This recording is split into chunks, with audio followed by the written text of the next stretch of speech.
이번 WBC 한국 국가대표 명단에 미국인 타자 토미 에드먼이 합류했네? 토미 에드먼? 외국인이야? 근데 어떻게 한국 국가대표가 된 거야? 어머니가 한국 국적을 가지고 있거든. WBC는 부모님의 국적, 국가대표팀 중 하나를 고를 수 있는 방식이라서 그래. 이야, 그럼 귀하까진 아니지만 외국인이 한국 국가대표로 뛰는 걸 볼 수 있는 거네? 요즘에는 TV나 유튜브에 자주 나오는 조나단님과 같이 외국인이 한국에 귀화해서 살아가는 것에 대해 딱히 어색해하거나 이상하게 보는 시선이 많이 줄었잖아? 맞아. 대한민국이 세계화에 발맞춰 발전하다 보니 자연스럽게 외국인의 귀화도 늘어난 거지. 그런데 사실 조선시대에도 귀화한 외국인들이 꽤 있었다는 거 알고 있어? 진짜? 조선 말에만 해도 외국인만 보면 오랑캐라고 하던 조선이? 궁금해? 그건 오늘 검색해볼 내용을 보면 확실히 알 수 있거든. 아, 거참 궁금하네. 빨리 검색해보자.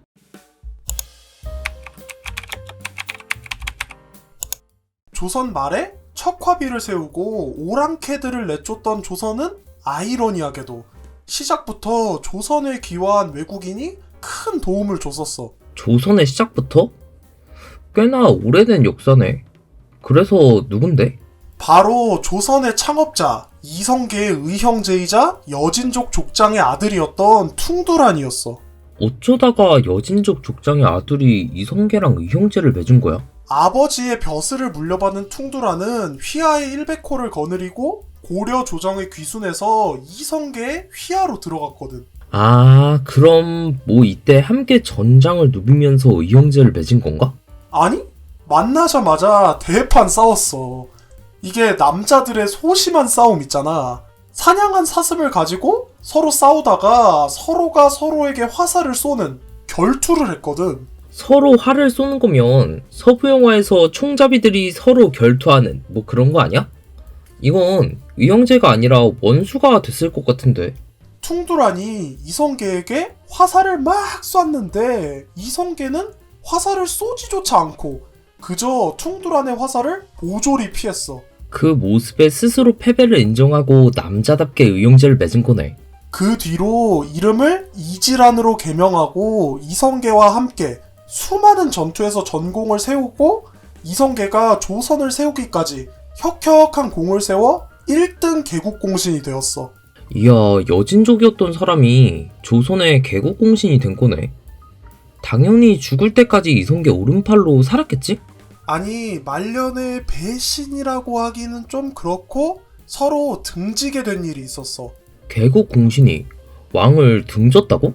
왕자의 난이 이성계와 이방원 둘의 편으로 갈라졌었잖아? 이때 이지라는 이성계가 아닌 이방원을 도왔거든. 왜 평생 충성을 다한 이성계가 아닌 아들 이방원을 도운 걸까?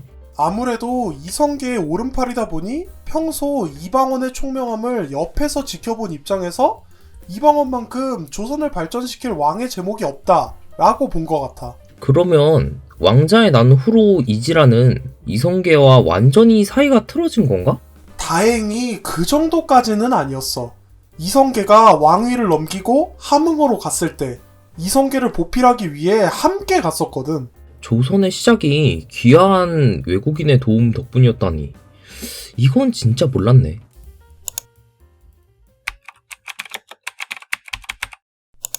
시작만 귀화한 외국인 덕분이 아니야. 조선 최대 위기들도 귀화한 외국인의 도움으로 잘 넘길 수 있었거든. 조선의 최대 위기 하면 임진왜란 아냐? 이때 어떤 외국인이 조선을 도운 건데? 아이러니하게도 조선 최대의 위기, 임진왜란에 가장 큰 도움을 준 외국인은 바로 일본인이었던 사야가였어. 일본과의 전쟁인데 일본인이? 심지어 사야가는 조선 침략군의 선봉장 중 한 명이었어. 어쩌다가 조선 침략군 선봉장이 귀화를 하게 된 거야? 조선의 자연환경과 문화 수준에 깊은 감명을 받아서라고 알려져 있어. 아무래도 당시 일본은 100년 동안 온 나라가 작은 나라로 나뉘어져 전쟁을 한 전국시대였기 때문에 문화나 생활이 전부 전쟁을 위한 것이었어. 그런 일본에서 조선을 침략할 때 사야가는 전쟁이 아닌 인간 사이의 예절을 중시한 조선의 문화에 깊은 감명을 받았던 거지. 그리고 아무래도 도요토미 히데요시와 다른 파벌이라서 화살바지용으로 선봉장을 맡은 거니 죽기보다는 차라리 조선에 귀화하는 게 나았겠네. 그리고 사야가는 귀화한 뒤 선조가 직접 김충선이라는 이름을 하사했어. 김충선은 조선에 엄청난 도움을 주게 되었지. 전공을 세웠어도 엄청난 도움까진 아닐 것 같은데 어떤 도움? 조총의 사용법과 제조법을 조선에게 알려준 거야. 당시에 조선군은 활 위주로 전투를 해서 대인 화력이 굉장히 약했었잖아. 조총 제조법을 알려준 건 진짜 큰 도움을 줬네.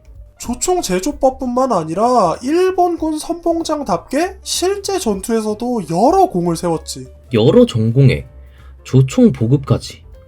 심지어 이 조총이 조선의 국방을 책임지는 가장 강력한 무기가 되었잖아. 이렇게 조선의 가장 큰 위기를 넘긴 것도 귀화한 외국인 덕분이라고 볼 수 있지.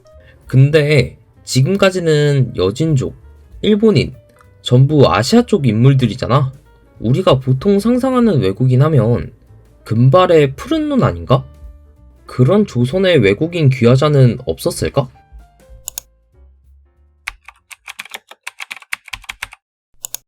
당연히 있었지. 바로 네덜란드인이었던 벨테브레야. 네덜란드면 저게 유럽 끝 아니야?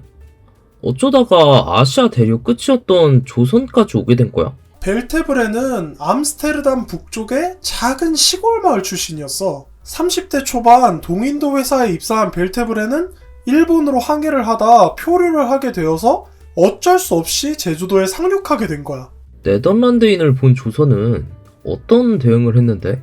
당연히 원래 벨테브레가 가려던 일본에 다시 보내려 했는데 일본은 당시 기독교인을 박해하고 동인도 회사와 사이가 썩 좋지 않아서 거부를 했어. 결국 돌아가지 못했겠네. 네덜란드로 다시 갈 수 없다는 걸 깨달은 벨테브레는 귀화하여 박연이라는 이름을 받았지. 그리고 후에 병자호란이 벌어져 동료 2명과 함께 참전했으나 동료들은 전부 죽고 박연만 살아남았지. 그 뒤로는 어떻게 살았는데? 그 후 항복해온 일본인과 청나라 사람들을 감시하는 일이나 청나라를 피해 조선으로 귀화온 명나라 사람들을 비롯한 외국인들로 구성된 부대 지휘관 역할, 그리고 대포를 개량하는 일을 맡았었어. 아니 근데 평범한 선원이 대포를 개량하는 일을 할 수가 있나?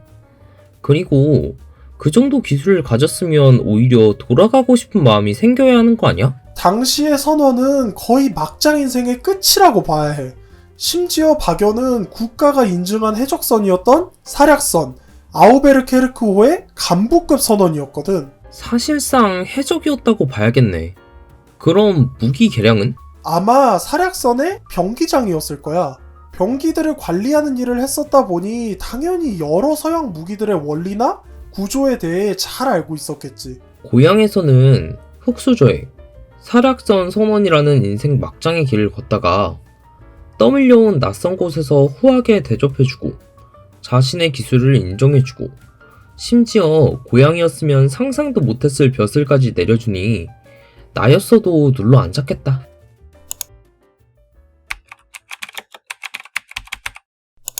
지금까지 한국은 외국인들에게 굉장히 닫혀있고 순수 혈통 민족이라는 자부심을 가지고 있는 사람들이 굉장히 많았잖아? 맞아. 1900년대만 하더라도 외국인을 보면 신기하게 쳐다보거나 국제 결혼을 하면 이상한 눈으로 쳐다보거나 하는 경우가 많았었지. 하지만 이제 대한민국의 경제적인 위상이 세계 13위까지 높아짐에 따라 여러 외국인들이 한국에 방문을 하고 한국의 아름다움에 빠져 귀화를 하는 경우가 굉장히 많아졌지. 조선도 여러 귀화한 외국인의 도움을 받아 만들어지고 유지된 것처럼 지금의 대한민국도 여러 외국인을 이상한 눈으로 보지 말고 똑같이 대한민국에 거주하는 사람, 이웃 주민처럼 대했으면 좋겠어. 맞아. 요즘은 외국인들이 나오는 TV 예능도 많아지고 국제 결혼도 점점 늘고 있으니까. 오케이, 오늘은 여기까지 하고 다음에 또 검색해보자고.